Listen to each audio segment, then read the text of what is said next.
అందరికీ నమస్కారం అండి. నా పేరు Nagaraju, registered geologist, ground water డిపార్ట్మెంట్లో వర్క్ చేస్తున్నాను. ఈరోజు నేను వనపర్తి జిల్లా పానగల్ మండల్ రాయన్పల్లి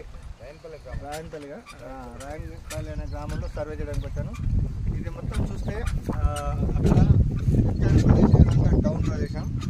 సో బాగా ఇందులో ఒక 90% మొత్తం rock formation, hard rock formation ఉంది. ఈ హార్డ్ రాక్ ఫార్మేషన్ మనం ఎలా చేస్తామంటే రెసిస్టివిటీ సర్వే చేస్తేనే layer to layer find out అవుతుంది. రెసిస్టివిటీ అంటే DDRP మిషన్ తోటి భూమిలోకి ఎలక్ట్రో రాడ్ ద్వారా సౌండింగ్ చేసినప్పుడు మనకు ఒక దాని రాక్ థిక్నెస్ హార్డ్ ఉందా, సాఫ్ట్ ఉందా, మధ్యన ఏమైనా లేయర్స్ ఉన్నాయా, ఆ లేయర్లు ఎంత డెప్త్లు ఉన్నాయి, అలా ఎన్ని లేయర్స్ వస్తే ఎంత వాటర్ వస్తుందనే విషయం మీద ఆధారపడి ఉంటుంది.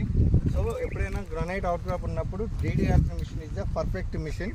సో మనం ఏం చేసామంటే నా దగ్గర ఉన్న new technology software and PKW తోటి కూడా ప్రతి పాయింట్ ఈక్వాలిటీగా 2-3 సార్లు చెక్ చేస్తున్నాను. సో మనం ఇక్కడ ఈ ల్యాండ్లో ఒక 3 పాయింట్ డిటెక్ట్ చేశాను ఆల్రెడీ. ఇక్కడ ఒక మనం ముందుగానే వచ్చే PKW తోటి కొట్టేసిన తర్వాత దీని క్రాస్ చెక్ కోసం ఇప్పుడు DDRP మిషన్ వాడాను. మీకు బాగా చూస్తుండండి, మొత్తం గ్రానైట్ ఉన్నది. అక్కడ ఒక మిషన్ తోటి సర్వే జరుగుతుంది. నేను అక్కడ ఒక పాయింట్ పెట్టాను. మొత్తానికి అయితే 3 పాయింట్స్ పెట్టాను. నాకు ఫీల్డ్ కండిషన్ అబ్జర్వ్ చేస్తే ఒక 70% ఇస్ ద బెస్ట్ ఉంది. రిమైనింగ్ 30% మనం డేటా ఇంటర్ప్రిటేషన్ చేసి ఎంత డెప్త్ ఉంది, ఎంత డెప్త్ వరకు వేయాలనేది డేటా ఇంటర్ప్రిటేషన్ చేయొచ్చు. సో ఓవరాల్గా అయితే మనకైతే గ్రౌండ్లోకి వచ్చినప్పుడు నాకు ఒక 50-70% తెలిసిపోతుంది.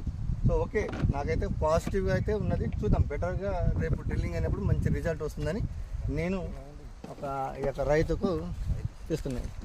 Thank you.